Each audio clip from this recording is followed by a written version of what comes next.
नमस्कार साथियों। आज हम इस वीडियो में देखेंगे कि राजकाज पर आईपीआर अचल संपत्ति को किस प्रकार से भरा जाता है। सबसे पहले आप एसओसो आईडी से आप लॉगिन करें और लॉगिन करने के बाद में आपको इस तरह के ऐप आएंगे और नहीं आते हैं तो अदर में जा कर के बाकी की ऐप आ जाते हैं। इसमें आपको राजकाज जो आपको दिख रहा है यहाँ पर, इस ऐप पर जाना है।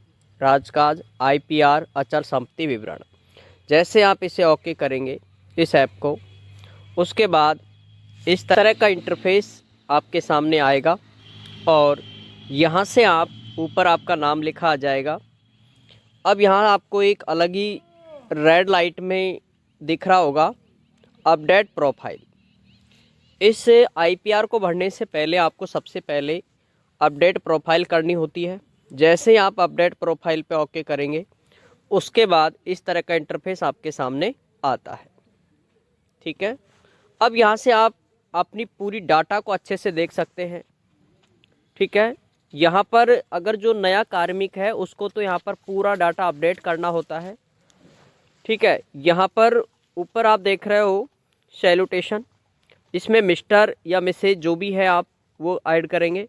फर्स्ट नेम में आपका first name, middle name, last name, employ ID आपकी आ रही होगी, फादर नेम और मोबाइल नंबर। अगर नए कार्मिक है तो इसमें एक दो में मिस्टेक आ रही होगी तो नाम में, और हिंदी वाले नाम में दिक्कत आ रही होगी तो आप इसको ठीक कर लें। ठीक है, ये अपडेट करने का ऑप्शन इसके अंदर आता है। अब आप इसमें थोड़ा नीचे चलेंगे तो यहाँ पर आप देख रहे हैं कि ईमेल आईडी आपकी यहाँ पर आ जाएगी, जिसमें आपको आरजे वाली आईडी मिलेगी यहाँ पर।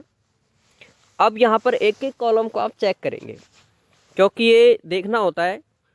अपॉइंटिंग डिपार्टमेंट है जो आपका, उसमें आएगा सेकंड ग्रेड के लिए आएगा सेकेंडरी एजुकेशन डिपार्टमेंट। जो आपका अपॉइंटमेंट डिपार्टमेंट होता है वो secondary education department second grade के लिए होता है। Elementary education department third grade के लिए होता है और फर्स्ट ग्रेड के लिए भी सेकेंडरी एजुकेशन डिपार्टमेंट होता है। पोस्टेड आप कौन से डिपार्टमेंट में हो उसमें आपको स्कूल एजुकेशन डिपार्टमेंट करना है। सर्विस टाइप आपकी सेकंड ग्रेड है तो सब ऑर्डिनेट सर्विस आती है।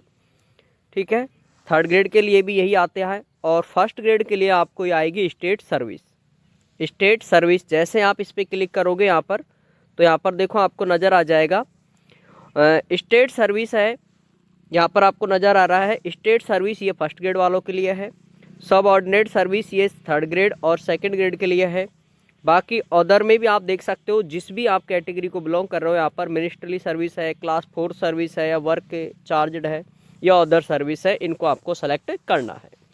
ठीक है, अब इसके बाद यहाँ पर जो आपका कैडर है वो यहाँ पर देख सकते हैं राजस्थान एजुकेशन सब ऑर्डिनेट आएगा, जिसमें भी है स्टेट वाले का स्टेट में आ जाएगा फर्स्ट ग्रेड है तो।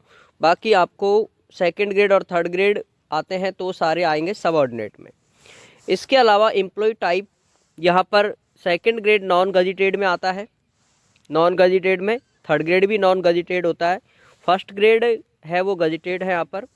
और आपका जो पोस्ट है यहाँ पर वो सेकंड ग्रेड टीचर, यहाँ से आप सर्च कर लेंगे, सर्च ग्लोबल डायजेशन से। ठीक है, जो भी आपकी पोस्ट है second grade, third grade, first grade, fourth कर्मचारी जो भी यहाँ पर है वो यहाँ पर आप अपडेट कर देंगे। उसके बाद यहाँ पर पे कमीशन 7वां पे कमीशन चल रहा है और पे स्केल आपको यहाँ पर दे रखी है।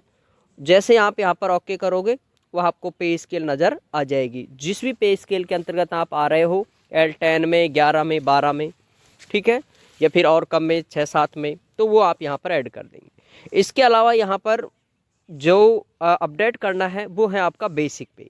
बेसिक पे आपको नज़र आ रहा होगा फिक्स वालों का, जिनका प्रोविज़न चल रहा है उनका फिक्स आ रहा होगा 26,500 सेकंड ग्रेड में, या फिर थर्ड ग्रेड में 23,500, 23,700। तो जो भी फिक्स वेतन है first grade, second grade, third grade या जिस भी डिपार्टमेंट में है वो, या जिस भी पोस्ट पर है, उसका बेसिक पे आप यहाँ पर देखना होता है। अब यहाँ पर अगर किसी साथी का इंक्रीमेंट लगा है तो वो यहाँ पर हर साल अपडेट करना होता है। तो वर्तमान में इसको जैसे ही अपडेट करेंगे आप, ठीक है, जैसे वर्तमान में यहाँ पर 40,100 यदि है तो वहाँ यहाँ पर ऐड कर सकते हैं। ठीक है, जैसे मैंने यहाँ पर 4000 लिख दिया। अब यहाँ पर जो ये कैप्चर दे रखा है वो आप यहाँ पर ऐड कर दें। आपको आई हेयर पर इसको क्लिक करना है, उसके बाद इसे आपको सेव करना है। जैसे आप इसे सेव करोगे यहाँ पर सेव कंप्लीट हो जाता है, और सेव होने के बाद में आप चाहे तो आप एक बार वापस की सेव हुआ है नहीं हुआ है उसको आप वापस अपडेट प्रोफाइल में जा कर के चेक कर सकते हो कि आपका डाटा सेव हुआ है या नहीं हुआ है। ठीक है, अब यहाँ से आपको भरना किस तरह से है IPR वो यहाँ पर आप देख सकते हैं। सबसे पहले यहाँ पर यदि कोई साथी पिछला वाला ही फिल करना चाहता है, सेलेक्ट फ्रॉम प्रीवियस प्रॉपर्टी, पिछले साल आपने क्या भरा था वो आप यदि भरना चाहते हैं वापस तो आप यहाँ से सेलेक्ट कर सकते हैं। ठीक है, अन्यथा यदि किसी की प्रॉपर्टी, आपको प्रॉपर्टी का मतलब है आपके नाम पर यदि कोई प्लॉट ले रखा है, कोई ज़मीन है, तो उसका डाटा यहाँ पर आपको फिल करना होता है।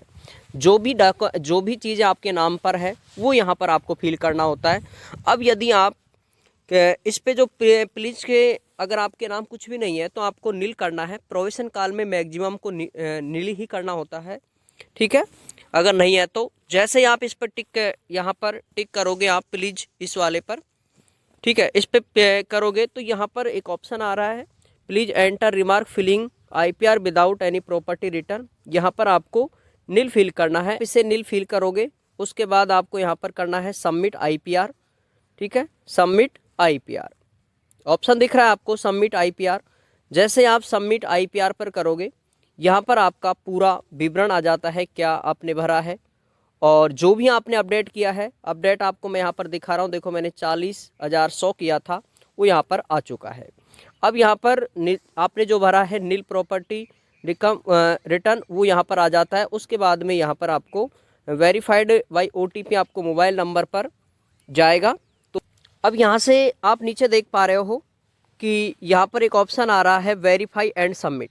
जैसे आप वेरीफाई एंड सबमिट पर ओके करोगे उसके बाद यहाँ पर इस तरह का इंटरफेस आता है जो कि आपको नज़र आ रहा होगा। Do you want submit IPR, yes या नो, इसमें आपको यस करना है। जैसे आप इस पर यस करोगे उसके बाद एक OTP आएगा और OTP के द्वारा आपको यहाँ पर OTP सबमिट कर, जैसे यहाँ पर आप OTP डालते हो उसके बाद में आपको यहाँ पर वेरीफाई करना है, वेरीफाई OTP। जैसे आप वेरीफाई OTP करते हो तो उसके बाद आपके सामने कम्प्लीटली ये फिल हो जाता है। ठीक है, और इस तरह से आप थोड़ा कभी समय ले सकता है ये। बाकी यहाँ पर जैसे ही वेरीफाई OTP आ जाता है तो ये आपका कंप्लीट सबमिट हो जाता है। ठीक है साथियों, इस तरह से आपका ये कंप्लीट भरा गया है और आप इसे आप देख भी सकते हो IPR 2025 को। जैसे आप ओपन करोगे, ठीक है, तो यहाँ पर डाउनलोड कर सकते हो आप इसको और ये आपका कंप्लीट भर गया है। अब ये तो था नील वालों के लिए। अब यदि किसी के नाम कोई प्रॉपर्टी है तो वो उसको किस तरह से फिल करेंगे उसको भी आप यहाँ पर देख सकते हैं। अब यदि किसी साथी के नाम प्रॉपर्टी है तो उसको आप यहाँ पर किस प्रकार से फिल करेंगे। तो जैसे आप कंप्लीटली शुरू में स्टार्टिंग से आते हैं वापस, फिर यहाँ पर आप एक एक को देखते चलेंगे किस तरह से फिल करना है। सबसे पहले यहाँ पर आप एक एक कॉलम को आप देखें, प्रॉपर्टी टाइप, आपका प्रॉपर्टी टाइप किस प्रकार से है। तो जैसे आप प्लीज़ सेलेक्ट पे जाएंगे आप, तो यहाँ पर आपको ऑप्शन मिल रहा है agriculture, commercial, residential, industrial, other. जिस भी कैटेगरी को आपको करना है वो यहाँ पर आप चूज करेंगे। जैसे एग्रीकल्चर का है तो उसको आप एग्रीकल्चर सर्च करेंगे। अब ये कह रहा है प्रॉपर्टी सब टाइप, जैसे आप इसे ओके करेंगे प्लीज पे, फार्म हाउस लिया है, प्लॉट है या लैंड है, जो भी आपने लिया है, जैसे प्लॉट या लैंड आपने लिया है उसको आप करेंगे। जो भी कैटेगरी का आ रहा है इसके अंदर वही आप टिक करते चलेंगे। अब एड्रेस में आपको करना है कि रूरल या अर्बन, शहरी है तो अर्बन और ग्रामीण है तो रूरल। अब इसके अंदर एड्रेस लाइन, जो भी आपके एड्रेस दे रखा है कि आपने कहाँ से उसका एड्रेस है, ठीक है, जो एड्रेस है वो आप यहाँ पर कंप्लीट फिल करेंगे। ठीक है, address, country, district, ward number, address line 2 भी है तो वो भी आप फिल करेंगे। उसके बाद पिन कोड नंबर यहाँ पर ऐड करेंगे। उसके बाद में अगला जो ऑप्शन आ रहा है वो आप देख रहे हो यहाँ पर कि किससे आपने ली है। ठीक है, इसके ऑनर कौन है।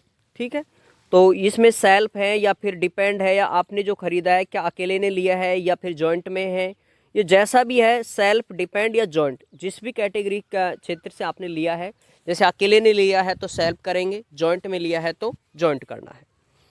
इसके अलावा हाउ यहाँ पर जो है मैनर एक्वायर्ड, इसको आप प्लीज़ सेलेक्ट करते हैं। तो यहाँ पर आपने परचेज की है या अनअटेंज विल किया है, गिफ्टेड किया है, जैसे भी आपने किया, परचेज किया है तो परचेज में आप टिक करेंगे।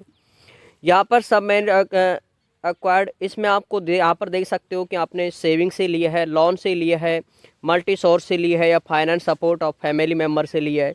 जिस भी प्रकार से आपने इस प्रॉपर्टी को लिया है वो डाटा यहाँ पर आएगा। इसके बाद आगे यहाँ पर ये करने के बाद जैसे आपने फाइनेंसी सपोर्ट फैमिली से किया है, कब कितनी तारीख को ली है वो यहाँ पर डेट फिल करोगे आप। उसके बाद में details of person organisation win a property was acquired. अब इसमें अंदर आपको उसका एड्रेस फिल करना है कि जिससे आपने ली है, ठीक है, उसका नाम, कॉन्टैक्ट नंबर और उसका एड्रेस, जिस भी व्यक्ति से आपने प्रॉपर्टी ली है उसकी डाटा यहाँ पर आएगी। और नीचे यहाँ पर आपको दे रहा है प्रेजेंट वैल्यू क्या है, प्रेजेंट वैल्यू 5 लाख है, 10 लाख है या ज़्यादा है, वो यहाँ पर आप फिल करोगे। एनुअल इनकम फ्रॉम प्रॉपर्टी हो रही है तो आप यस करें, और जितनी भी हो रही है वो यहाँ पर आप फिल करेंगे, ठीक है। रिमार्क में आप कुछ भी नहीं डालें, ठीक है। और इसके अलावा इसको कम्प्लीटली आपको क्या करना है, सेव करना है, ठीक है। और ये आपका कम्प्लीटली जैसे सेव करोगे, सेव करने के बाद में आपका सबमिट होगा। सबमिट के बाद में वही जैसे अभी नील का हमने किया था, OTP आया था और उसको भी हमने सबमिट किया था, ठीक है साथियों। इस प्रकार से आप प्रॉपर्टी रिटर्न को आसानी से भर सकते हैं। फिर भी यदि किसी भी साथी को कोई भी कॉलम में या किसी प्रकार की दिक्कत है तो वो आप मुझे कमेंट्स कर सकते हैं, ठीक है साथियों। इसी तरह की एजुकेशन न्यूज़ के लिए और जो भी आपको फॉर्म फिल होता है वो की निरंतर अपडेट यहाँ पर आपको मिलती